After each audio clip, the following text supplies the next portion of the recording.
Good afternoon, everyone. Live from Silicon Valley, California. This is Success Sadhana. My name is JM, and I welcome you all to a program today. We'll discuss a new topic, frustration, the doorway to profound insight and happiness. With the speaker today, Vaish, a veteran Bhakti yogi, author, and former monk. We have 8 members on Zoom and several members on Facebook. I have Shweta helping me out in managing social media today. Good afternoon, Vaish. Thanks for joining Success Sadhana, even though you're en route attending several spiritual sessions at New York. Thanks, Jay. Can you hear me okay? Yes. Yeah, we're definitely traveling here, so we're putting together whatever place we can, but it was all worth it because I see Charles. Hey, Charles, good to see you. And Subhadra's there flying a jet somewhere. She's a pilot. Thank you, Shweka, for being here. Ritesh is here. Fantastic. Luba, thanks for being here. Hemant, Otter's here. Atishu, thanks for joining. Great to see you all. Okay, great. Yes, welcome. And welcome everybody and greetings from New York City. So today we have a topic which is hopefully something that everyone's familiar with to some degree, and it's about frustration. And if you've never been frustrated, then give me your number and I'll call you up. We can figure something out. But we'll talk today about what to do about frustration and why it is actually the doorway to enlightenment. Right, JM? Okay. So before we start, let's do a little bit of an introspective exercise, because taking a little time to look inside is always helpful, isn't it? So let's try this. Everyone just sit up a tiny bit straighter than you were a second ago. And try closing your eyes and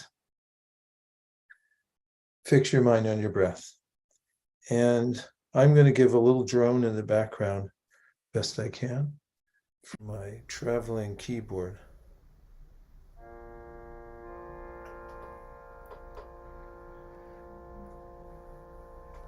And while you're breathing,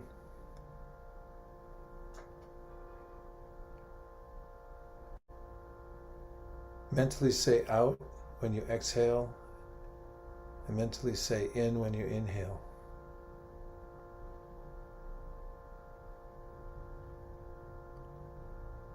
And relax, but keep an alert mind.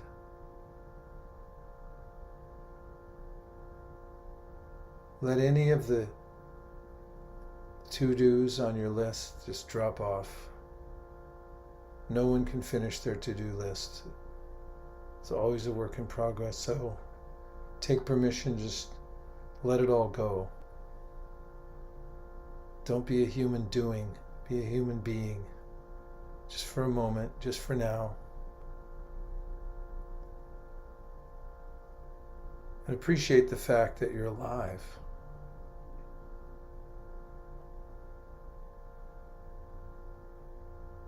And as you're appreciating, be aware of the fact that you're being maintained. The way all your organs in your body are working, the way your mind works. You desire something, and then the answer appears in your mind.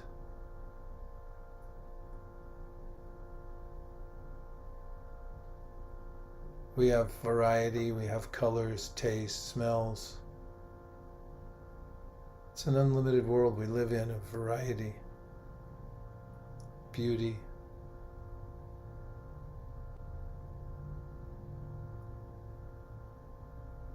And as you're relaxing and appreciating your surroundings,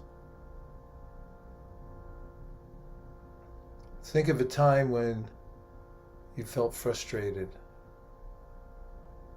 You wanted to do something that didn't work out the way you wanted. You were in a hurry and somebody pulled out in front of you and drove 10 miles an hour slower than you needed to go. Or any such occurrence in your life where the energy of frustration welled up in you.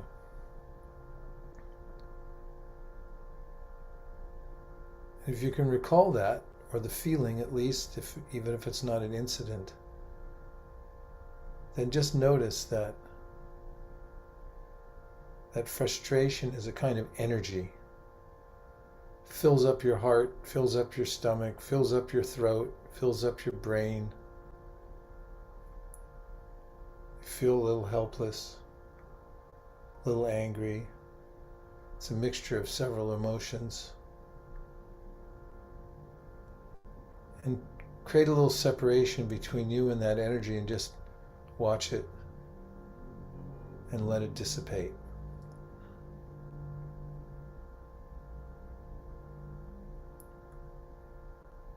And one of the ways to come back to balance when we're frustrated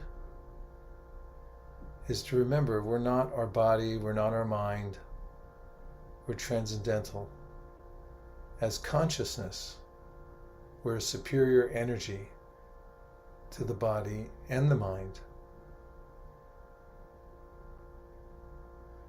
At any time we can rise above those.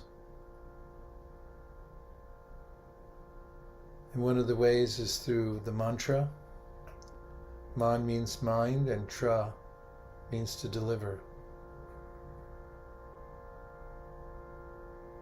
So if you still have an awareness of any of the energy of frustration that you're observing, let's try a mantra together, one syllable, Om. Chant it 3 times and just notice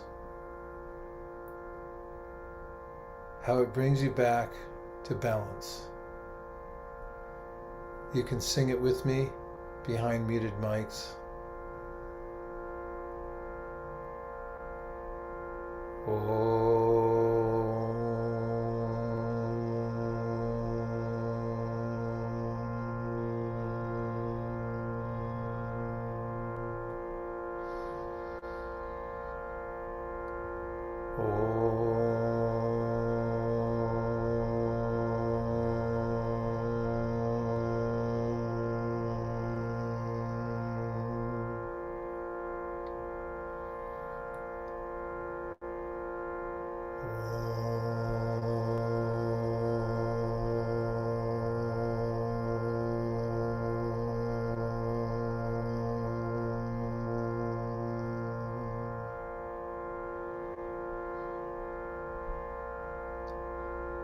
Take a moment to notice how you feel having chanted the mantra, how you can separate yourself from the frustration energies that run through your mind. We'll try one more mantra. Nitai Gauranga. We'll say 3 times. Nitai Gauranga.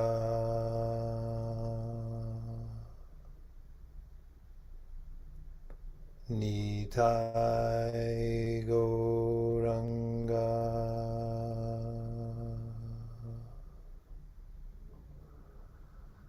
Nitai Gauranga.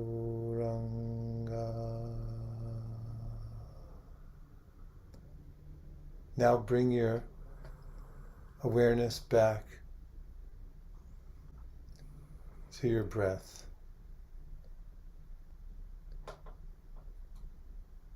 And rub your hands together and come back into the room. And welcome back. So, there's a way that the ancient wisdom literatures teach us to rise above the lower emotions. One of them is frustration. But frustration has a special power. What I'm claiming here is that frustration is a doorway to enlightenment. When you become frustrated, and there's every opportunity to become frustrated in this world, then use that energy to rise to a higher level, called a teachable moment. So, JM, if you'll release the hounds, we'll open up the PowerPoint, and hopefully there's an idea or two in here that will inspire you, that you'll be able to use practically. So let's go to the first slide. Very first slide, like the title slide, because it was so nice. There it is. So success sadhana. So how to be successful? You have to have a practice. You have to have tools. And today, frustration, the door to profound insight and happiness. So this is a practical way to use this energy of frustration. Okay, go ahead. Next one.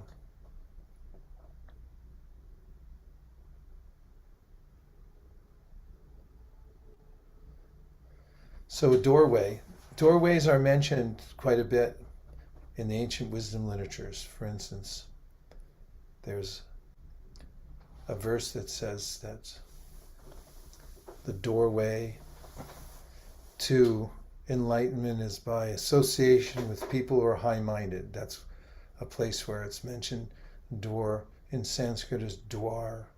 It's sort of a gateway. The analogy of gateways are very powerful because you can be in one person's yard, open a gate. You can be in a completely different environment when you go into the next one. So as we see here in this amazing picture, we can open a doorway in our own minds through the energy of frustration. Don't waste it. It's really valuable. More valuable than gold or any other substance. The substance of frustration. If you could bottle it up and take a little drop here and there of frustration, it would do us all good, right? Sure, Vaisheshika. Well, let's talk a little bit more about how valuable this substance is and how it opens a door so we can see to the other side of our existence, see beyond just the part that we can perceive right now. We can see something higher. Okay, let's move on. So what does frustration do? Remarkably, it reveals our spiritual nature. So the thesis we're going by is that we're not material entities. We're consciousness, and consciousness is inherently, it's antimatter. It's the opposite of matter. Well, you may say opposite of matter is nothing. Well, that's not the verdict of the ancient wisdom literatures. We call matter the lower energy, and consciousness is sometimes called antimatter. And it's luminous, that is consciousness. It also illuminates. In fact, when we're not in the body, we as conscious beings, then the body becomes dull and dark. Nobody's home, and no lights on either. Everything dark. When we enter the body, then the body's animated, the body grows, and so forth. And we're the observer. So you see that person sitting on the rock there, and he's looking out into the world. The body that he's in, as the observer, the conscious entity, is a biological robot. It's got levers and pulleys and pumps and everything like that. And it's using that like a rent-a-car for a little while, just for a while. So how do we notice the difference? Let's see the next slide. Between ourselves and the material environment, including our body, is by noticing our incompatibility with it. This is logical. If we were the same as matter, we'd notice nothing out of place because we would completely resonate with matter. But because we're more subtle as conscious entities, more subtle than matter, we notice a difference. Matter isn't as cooperative as we'd like it to be, to say the least. In fact, matter is always degrading. I don't like it, do you? Whatever you have falls apart, including your body. Body's made of matter. Mind's made of matter, tends to degrade over time. So the reason for this picture is because the lotus is emblematic of a conscious being who's able to live in the body, live in the world, and notice that he or she is different. Why the lotus? Because the lotus is called Padma Ja. Ja means to be born, and Padma means mud. So who can guess why this flower is called Padma Ja? Given now that you know what those two words mean. Our lines are open, ready 24 hours a day to take your calls to answer this mysterious question. Chat box is open, and you can just jump on at any time and say, hey, Vaish, I know why Padmaja is called something born from mud, and why it's emblematic of the enlightened being. Why is the lotus flower? See, I'm getting a better question now. Maybe that was the problem. Why is the lotus flower called Padmaja, born from mud, emblematic of an enlightened being? That's the question. This is a big point answer too. You get 40 points for this. Somebody try. Charles is smiling, so I'll call on him first. I'll give it a shot. Well, it seems to me to tie back to the points you're making about frustration, and frustration being the gateway or door to better understanding, perhaps enlightenment. And so if we think about mud, maybe that is symbolic of the frustration, something that's a little more dark and doesn't have light. And then if we think about the lotus flower, that's perhaps the opportunity for enlightenment and the blossoming, the beauty of what life could be. Whoa, that is fantastic, Charles. That was amazing. Thank you very much. I like that a lot. Wow. Yeah. Frustration is the mud, and somehow something very beautiful comes out of it. I love that. That's really good. Thank you. Anybody else want to say anything about the emblematic lotus flower and how it represents our sojourn here in the world? Hey Vaish, I'll hop in. Sorry I'm not on Great, video Jesse, good to today. see you here. Thank you. Please go ahead. Yeah, good to see you as well. Yeah, so the lotus is actually something that I really resonate with. It's something that I have tattooed on my arm, and it's also a symbol of a business that I run. So I definitely resonate with it. I'm happy to be talking about it today with you all as well. So, but the way that I see it is, we don't just go through life, we also grow through life. And to me, that mud is kind of the trials and tribulations that we all go through, because it's different for everyone, but we all go through those trials and tribulations, and hopefully the goal is to emerge a more whole and radiant being, and that includes treating others with kindness and all of the good things that come with the elements of enlightenment. What a gem. Don't go through life, grow through life. And it's amazing too, yeah, that you work with lotuses in your business and that you have one tattooed on your arm. Well, I'm Yes, in New yep. York. The tattoo parlors are open all day, if that's what they call them nowadays. All day. Maybe I'll get one on the way home if I have time. There you go. Thank you very much, Jesse. That was fantastic. Of course. Don't go through life, grow through life. That's the motto of the lotus. Grows out of the mud. So what? I'm born in mud. I'm going to grow to my full potential, right? That's great. Wow. Anyone else? Let's see it. Let's look at the lotus flower again. Everyone will get enlivened just by looking at it. I mean, there's certain phenomena in nature. They inform us just by being with them, by communing with them. Different aspects of nature, that is. I have a friend who loves going to the redwood forest. Just can't get enough of it. He'll walk there, he'll stand and look at the trees and notice how their roots are intertwined underneath the ground and how they hold each other up. Even there's some massive and so forth. And the lotus. Well, I can tell you that I visited some lotus flowers in Osaka, Japan, at the Botanical Gardens. They have one of the widest varieties of lotuses in the world. So I went and spent some time when they're blooming in the summer. Unfortunately, it was extremely hot and muggy, but it was worth it. So I noticed something that I'd heard about lotuses before, and you can kind of see it in this picture. If you'll notice the first pad that's on the water, and it has water on it, but it's all beaded up. And if you saw a little video of this, you'd notice that the water is always sliding off. It beads up immediately. It doesn't soak into the leaf or the flower, and with the slightest movement, it moves off the leaf.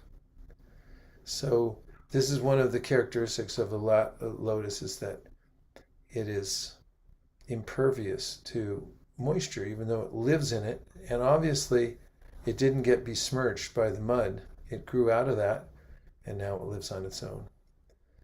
And we also are different from matter. And the word incompatible, we don't have the same characteristics as matter has. We meaning the conscious being. Therefore, we notice the difference. And before we notice the difference, we feel frustration, because frustration comes from this incompatibility. But we can grow beyond it. Let's see the next slide. Don't go through life, grow through life. So one of the points is that frustration is a catalyst for us to get real. Has anybody ever told you to get real? Have you ever told yourself, get real? How does it feel when you get real? You just say, no more pretense. It's like my friend Jeff Walkup. I was talking to him after maybe 50 years from high school. And he wrote an article called Removing the Mask of the Hero. He was a hero in the emergency response team in Loma Prieta earthquake. He wrote an article later about how it felt to remove the mask of the hero and just be real, be himself. So how does it feel when you get real? Well, it feels like a relief, because no more pretense. I'm just going to be who I am, not pretend to be anybody else. And frustration can bring that impulse out in us, that I'm just going to accept who I am and not try to pretend to be anything else. Like, the body's always embarrassing us because it doesn't always cooperate with us. And oftentimes I try to pretend like, oh, everything's fine. But when we get real, there's a sense that I'm not my body anyway. So no matter what happens to it, it's not me. So I needn't be embarrassed by the body and whatever it's doing. I can be real. And real means to be yourself. Let's see the next slide.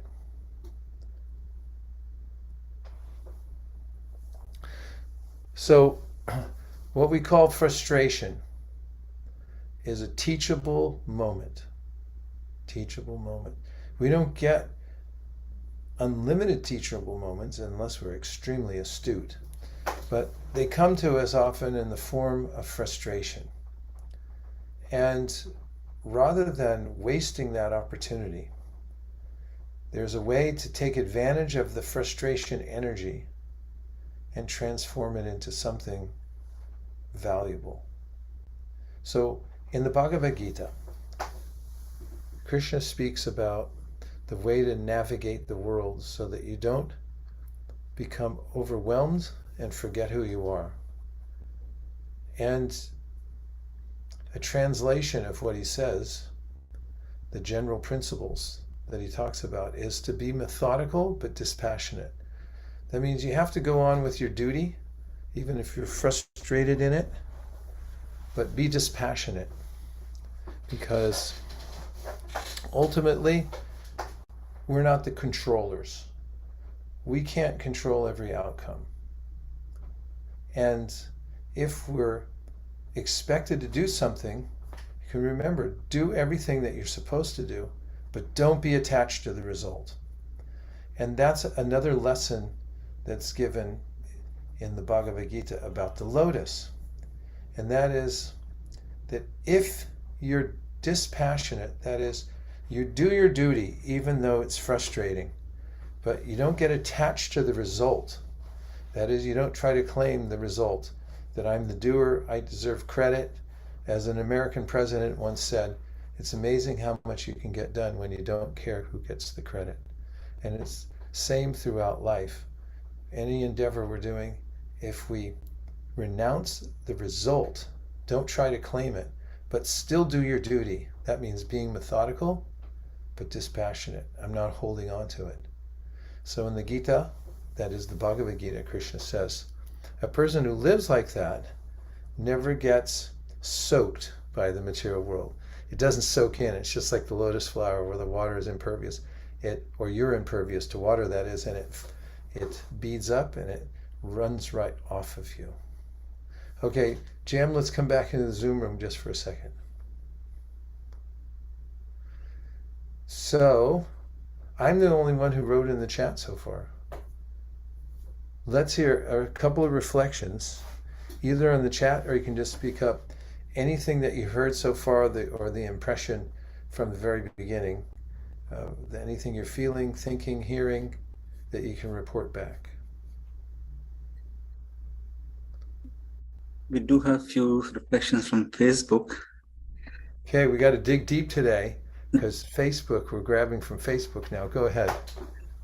Elon Chester has said, Namaste. Elon Chester, congratulations.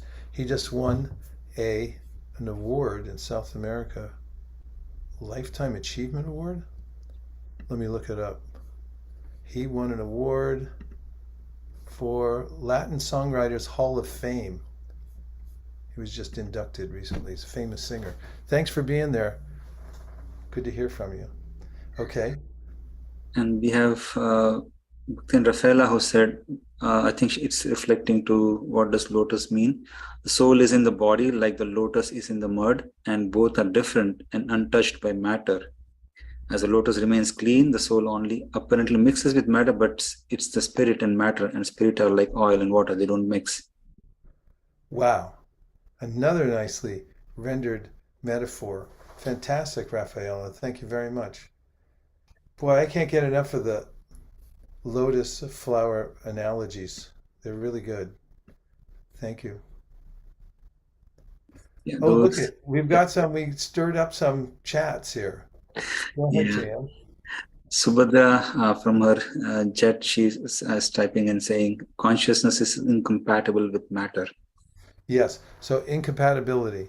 This is something mentioned in the Bhagavad Gita. So I'm going to list a few of the elements of matter. According to the Gita, it says earth, water, good so far, fire, air, getting more and more subtle, ether, mind, intelligence, and ego. This is the list of the gross and subtle material elements. So some people think, well, I am my mind, or I'm my some impulses in the brain or something, and that's me. But according to the wisdom literatures, that's not you. You're a superior energy. So the next verse says, besides all these, that whole list, you're not any of these things. You're not earth, you're not water, you're not fire, you're not air, ether, mind, intelligence, ego. None of those things. You can put them all aside. That's not you. It says, besides these, there's another energy which is called para. Para means superior. It's a better energy. And do you like better stuff? Everyone? You like upgrades? Well, here's your best upgrade. It's you. You're the upgrade. Don't get mixed up in matter and think like, oh, I'm the body. That's how you get downgraded, by thinking I'm a material body, I'm my mind, and I enter into that realm of the material world of darkness. But when you realize you're actually transcendental, you're a superior energy. You're what's animating the body. You're what makes it alive. Matter isn't conscious. We're conscious of matter. Matter wouldn't matter if we weren't conscious of it. There's nothing about matter that is anywhere close to our quality. So our quality is that we animate matter. We can direct our attention. We have free will. We have volition. We can move our awareness to wherever we want to. If you leave a rock in one place, you come back in 1 billion years, it's going to still be sitting there. So that's the difference. Now, the incompatibility, it's too clunky matter. We're way subtler than even the subtlest element in material nature. And therefore, we really can't feel happiness when we mix with it, when we try to touch it. When we try to touch matter, it's called sparsha.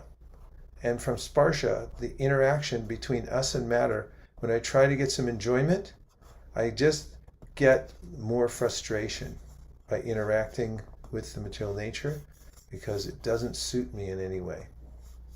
Well, maybe I'm beating a dead horse, but I like to do that. Philosophically anyway. Say, what else do we have up there, JM? Pramila liked, don't get attached to results. Ooh, that's a big one. So that's one of the ways that the Bhagavad Gita says we get implicated in matter. Is you say, this is mine. You're doing something and you claim the result. Now it sounds counterintuitive because, well, I worked for it, I should get to claim it. The Bhagavad Gita says, no, don't do that. See that whatever you're doing and whatever result you get from whatever you're doing, don't claim it. Don't say that's mine. Of course, even when you get some results here in this world, you have to live, and there's a quota. We take what's set aside as our quota, but don't try to claim more. And also realize that I'm not the doer. That things are going on, I think of them, but all the facility, all the energies are already there. They're just being arranged. And I have very little to do with that. Just like if you're working on a project and you're trying to think of something, like a formula you're trying to come up with. I'll give an example, like Jonas Salk. He was trying to figure out a vaccine for polio. And after struggling with it, then he got from his intelligence the idea of how to put it together. And you could see, that didn't come from me. That was from a higher source. So a person who doesn't get attached to results realizes that everything's coming as a gift. And I'm not claiming that it's mine. Okay, Jem, we can show another slide.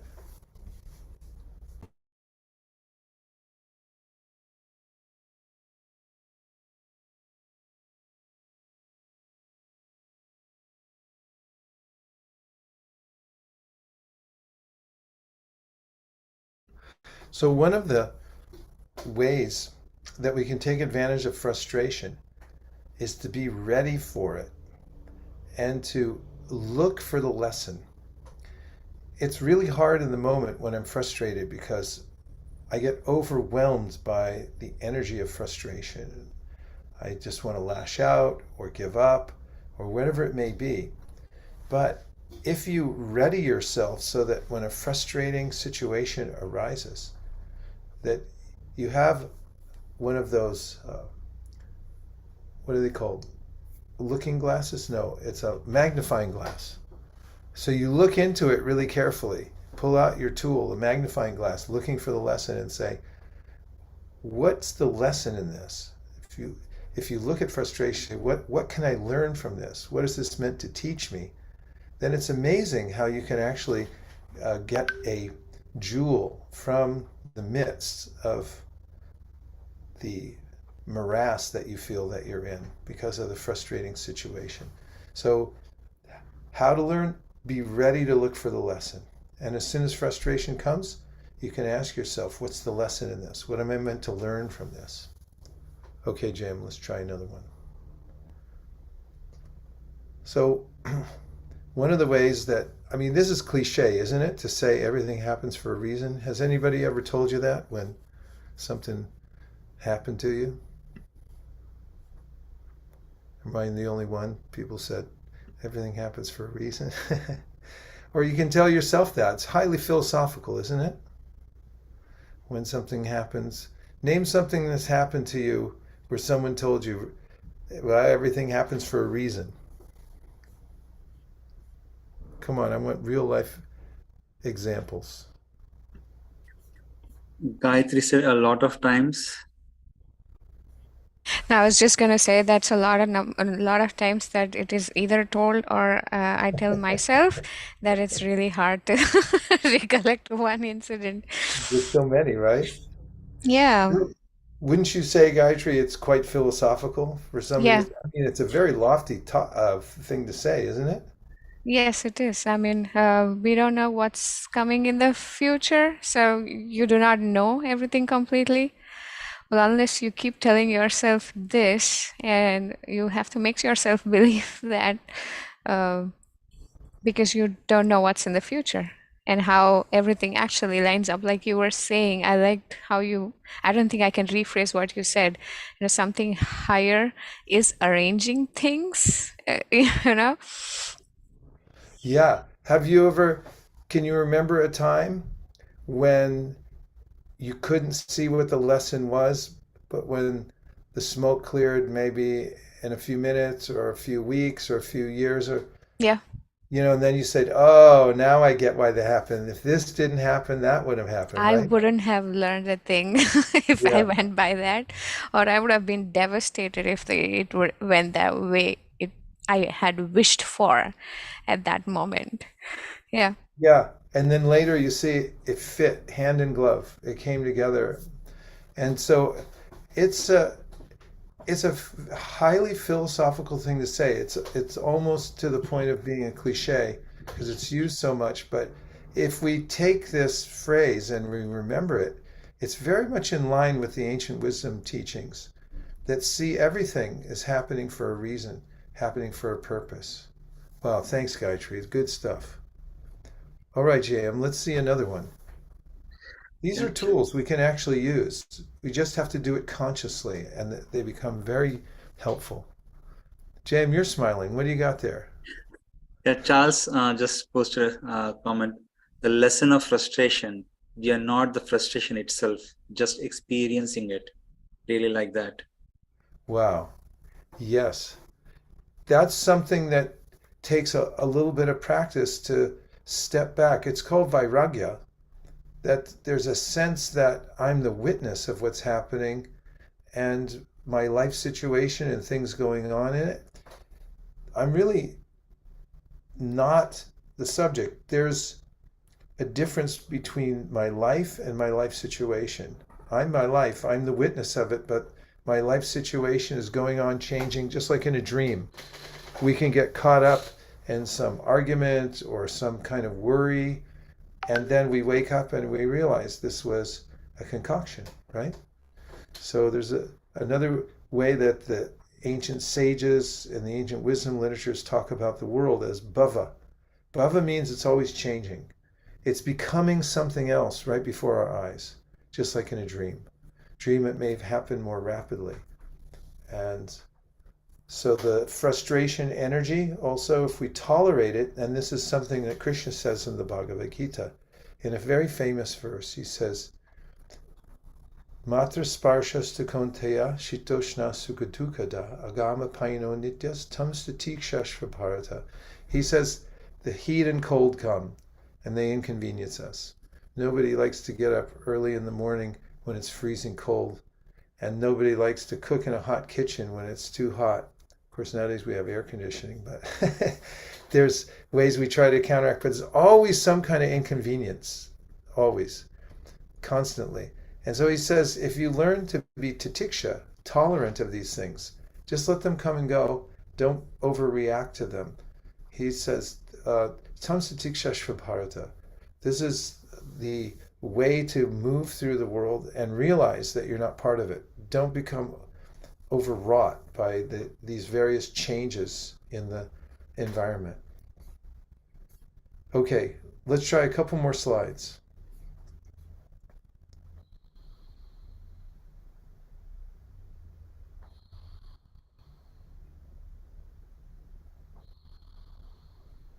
Yeah, this is another way of saying what we're talking about. Just because I sense that things are out of my control doesn't mean that they're out of control. In other words, okay, I'll give you an example. Some time ago here in the Bay Area, I'm not in the Bay Area right now, but in the Bay Area where I live, there was an earthquake called the Loma Prieta earthquake. And I remember where I was when the windows started rattling in the building I was entering. And then later on, there was reports of all kinds of damage, the freeway collapsed and so forth. And I was just thinking about how it was so disturbing, especially if you watch the news, because we expect things to be a certain way. In other words, we build a freeway and we think, oh, freeway's always going to be there. I build a house, I put my things in it, and I say, I'm going to keep all these things, I'm going to protect them, and my life's going to go on the way I expect it to. That's my plan. But then an earthquake comes along or anything else, and it disturbs the situation. So there's a way in which, when the earthquake happened, I was thinking if we hadn't built a freeway on the land or any kind of buildings, something like that, if we were just living just sort of naturally on the land, we wouldn't have even noticed it. It would have rumbled, it would have shaken some trees maybe, but then there wouldn't have been much to talk about. It just came and went. But it's because I have such a rigid structure on it. And I'm not saying anything against rigid structures. I live in one. I'm in one right now. I like that it's here. But I'm just saying that philosophically, if we have rigidity in our life and we think everything's always going to be the same way that it is now, and I hold on to that concept, then we'll be rattled and we'll think, oh, this is something out of my control. But it's a natural part. In this case, whatever the theory is now about earthquakes, tectonic plates shifting or whatever, it just happens. It's always happening, it always will happen. But I take it as a disturbing event because of the way I'm situated. So point is, so many things happen to us in our life. Things are coming and going. But if we have a higher view of our place in the world, and we're not the controllers, we can't keep everything in the same place that we want it to be, it's always going to move, then we're not really disturbed by it. Tam satik shashrabarta, we're able to tolerate the changes that are happening to us in our life, and we're not frustrated by them. We expect them.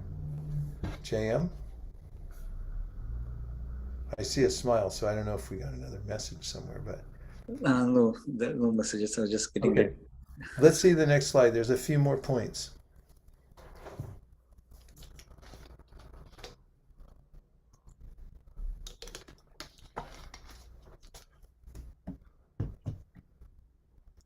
So this is a statement written by my teacher many years ago, and that's what got me onto this topic in the first place, about frustration and how it teaches us.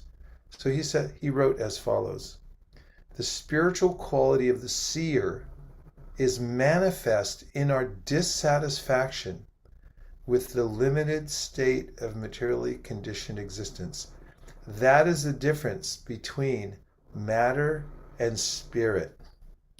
So could somebody else please read this out loud one time? Jam, just keep it up there and maybe have somebody I just want to hear it from somebody else's voice.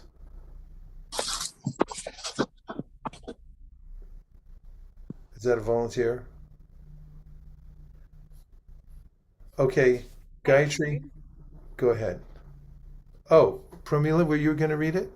Nirali, yeah. Oh, Nirali. Okay, Nirali, why don't you read it out loud and we'll listen. I want to hear it from you.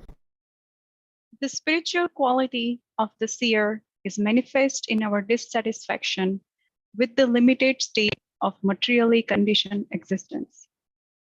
That is the difference between spirit and matter. Thank you, Nirali. Now, somebody give a commentary.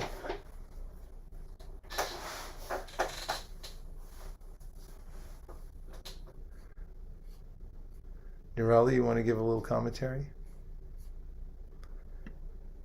However, I think I'd like to read more. It's a little deeper than I let's do it again. Let's look at it. understand. These are from contemplation. They're very powerful. Let's look at it one more time. Okay. Nirali, you want to read it one more time? Yeah. The spiritual quality of the seer is us, right? The spiritual quality of Exactly. myself, right? Is Exactly. manifest in our dissatisfaction with the limited state of materially conditioned existence. So we think that we are this body, we are this mind, we are this intellect, we are limited. And that is dissatisfying. That's what I understand. And that is the difference between spirit and matter. The quality of the spiritually is pure and divine, and basically it's same through all of us that's running our life. I mean, basically the whole existence. So difference between existence and existence in a material is different. Nirali, you've been holding out on us. You gave a great commentary. That was fantastic. Thank you very much. I really appreciate it. Yeah, it's interesting, isn't it? That the terminology is telling.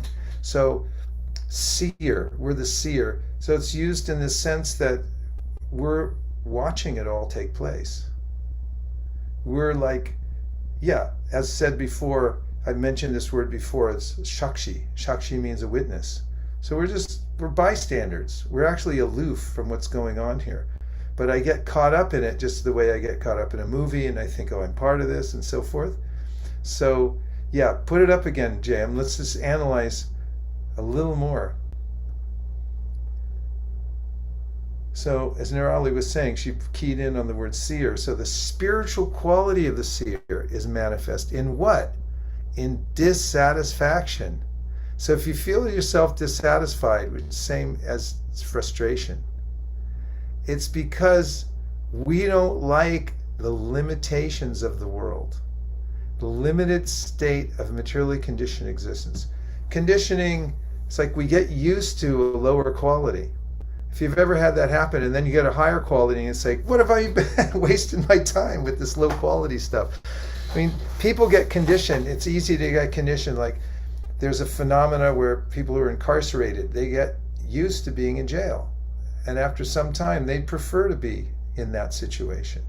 Just get used to it. And so these ancient literatures say that we get used to all kinds of miseries. We just accept them and say, that's just the way it is. And the inferior quality. Nobody likes inferior quality. If you've ever bought something, like say you bought a purse, right? And it's supposed to be the top brand or whatever. And then you get home and you find a little tag down at the bottom and it turns out it was made in another place and it's not the real article. And not only that, you notice that it already has a rip in it. So then you feel frustrated. Oh, I didn't get the real thing. So materially conditioned existence, being attached to matter, it's a limited state. We don't like that. We want to be free. And so there's a dissatisfaction in that. And that reveals the fact that we're different from the body, we're different from the world. Now you can be happy. Because now you know the difference between matter and spirit. Ta-da! Okay, we got something from Ritesh. Yeah.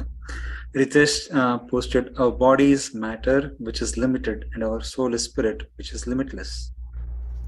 Yep, that's the idea, and to see the difference between the two. And if you don't like the limited nature of the material world, you're seeing things in a correct way, because it is limited and it's not to our liking. We can't really enjoy it. It's something that's more subtle can perceive something that's less subtle, but we can't really enjoy something that's less subtle than we are, or more subtle. Excuse me, I'm getting my terminology. We can't enjoy gross matter because of our subtlety. We try to. There are finer things in life that sort of move to the top of matter. You know, in matter, there's three qualities that we've talked about before: tamas, rajas, and sattva. So tamas is the lowest state of matter. It's really dark. And then rajas, it's moving all the time, and it looks like there's a promise of getting something at the end, but you never quite get there. Does that sound familiar? You know, we call that wheel of the rat race. You're running around and around and around, and it's like, I should get it, but you never quite get it. And then there's sattva. That's still a material state, but there's a sense of clarity and happiness by just being who you are. That's called sattva. And so in that, there's finer music, there's a sense of art, a sense of pleasure in just being, and so forth.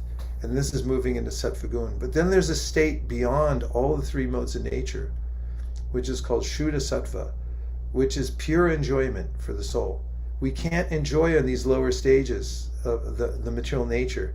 No matter how you slice it, no matter how you dice it, there's nothing in it for us. It just doesn't do it for us. So to know that categorically is very important. Therefore, the ancient sages came up with this verse: Nasato vidite bhavo, napavo vidite sata, ubaryorapi drishnontas tvanayos tattvadarshibhi. Only those who can see the difference in the category between the lower energy and the higher energy can actually enjoy life.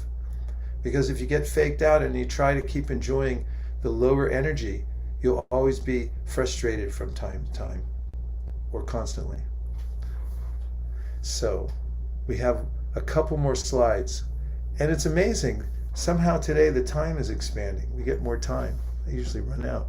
Okay, frustration advantage.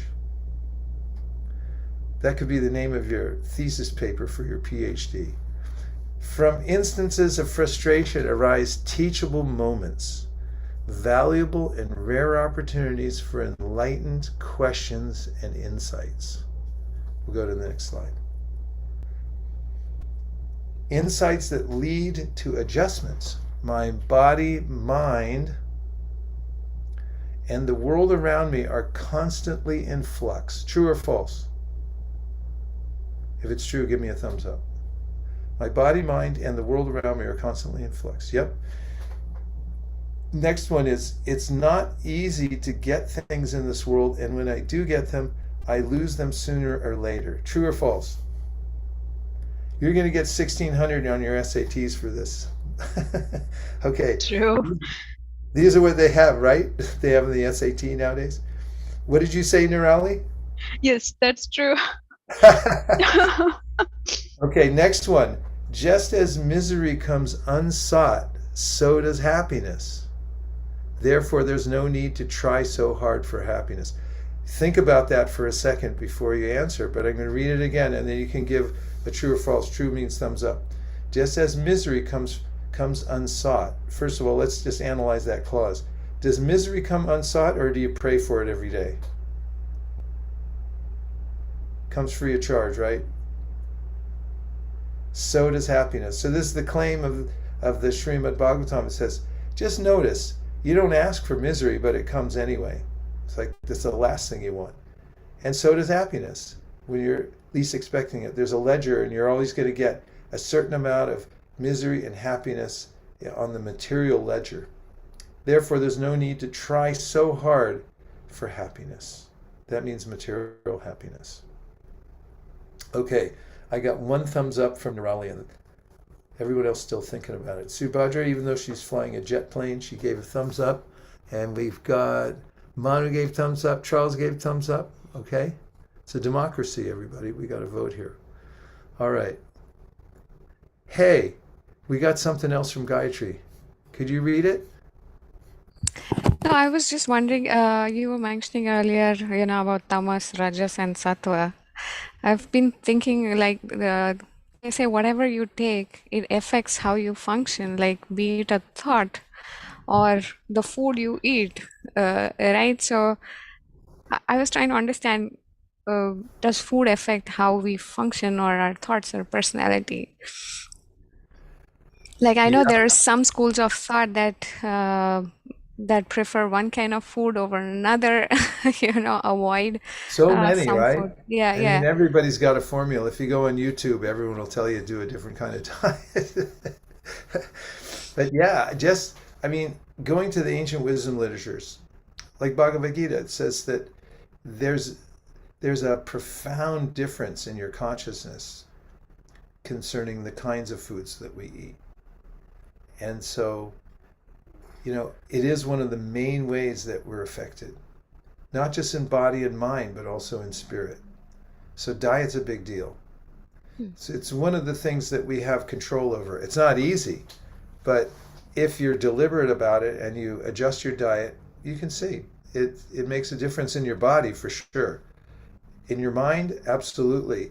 There are different, subtle kinds of differences that are made in your minds, and there are certain kinds of herbs, spices, and things like that yogis avoid because they're so tuned in to the subtleties of their mind. It's like, well, I'll never eat that again because it disturbs their meditation.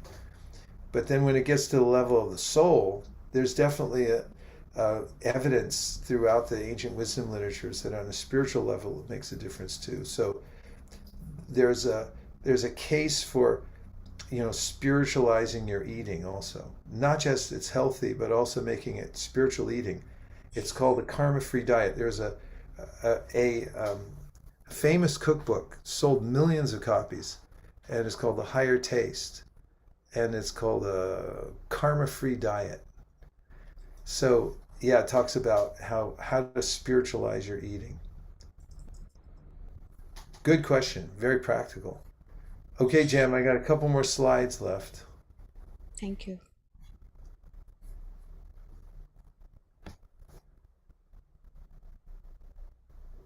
Arvin, I'm admiring that picture of the buffalo you got there. Okay, practical steps. Take guidance from those with wider perspective. That always works. That's why we go to universities or teachers. Hopefully, the instructor has a wider perspective on a particular subject than we do. And when you get around those types of people, it broadens your perspective. Manage expectations. So, expectation is the mother of disappointment. So manage expectations. When you know that the world's going to frustrate you, manage your expectation. When you know it's coming, you know what to do with it. Next is seek happiness from within through introspection. That little exercise we did in the beginning, very powerful. When we learn actually to control where we're putting our attention, delay gratification, don't react to things, respond with ability, then we actually notice that we're different from the material world. These are very practical ways to interact with nature. Just in time was a New York Minute. So, everybody, we've got some insight coming from the ancient wisdom literatures about the fact that the world's frustrating. And now, according to the theories we just heard, we know why. So we're different from matter. And we also have a few tools what to do when we feel frustrated. Take it as a teachable moment. The other day I was driving somewhere and someone behind me honked. They didn't see that I was waiting for a pedestrian, but they were probably in a hurry and they had a big horn too. There was a huge truck. I was like, honk. And I could see that there was an opportunity right there. That the cognitive disturbance, like somebody, like whoever it is pushing you and things like that. And because I had already just left my home and done some introspective work, I wasn't disturbed by it. I could see there was an impulse that went through my system, but it immediately was disconnected because I had already done the work. So that's something that we can do always. And that means that we don't get sucked into all the ways that the world wants to pull us down into the next whirlpool. Okay, everybody, it's 4 o'clock straight up. And I'm going down to Times Square because we're holding a concert down there. And I'm going to go down there and I have a half-hour slot to sing. So I'm going to go down to Times Square and sing my heart out for half an hour.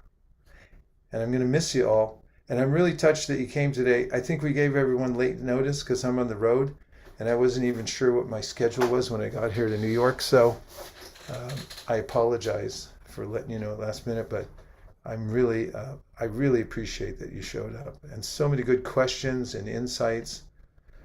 And it was a great time for me. Thanks, JM, for keeping us all going, keeping the lights on for us all. And I'll look forward to seeing you hopefully next week. I don't know, I'm going to be in London next week, so I don't know what time I'll have to be on to make it work. But we'll see as soon as I get there. Meanwhile, we can remember our friends in the Himalayas. They're yogis. They sit in meditation for a long period of time, but they do come out. And when they see their colleagues on the high mountain peaks, they get so excited because they think, well, here's somebody else leading a life of introspection. And they try to encourage one another. They have a saying, Hari Bol. It means keep the transcendental vibration going. And they raise their hands high in the air and they call it out to each other. Let's try it. We're almost in caves ourselves here in the Zoom room. Shall we do it before we go? 1, 2, 3. Hari Bol. Hari Bol. Haribol. Thanks, everybody. Have a great week. See you soon.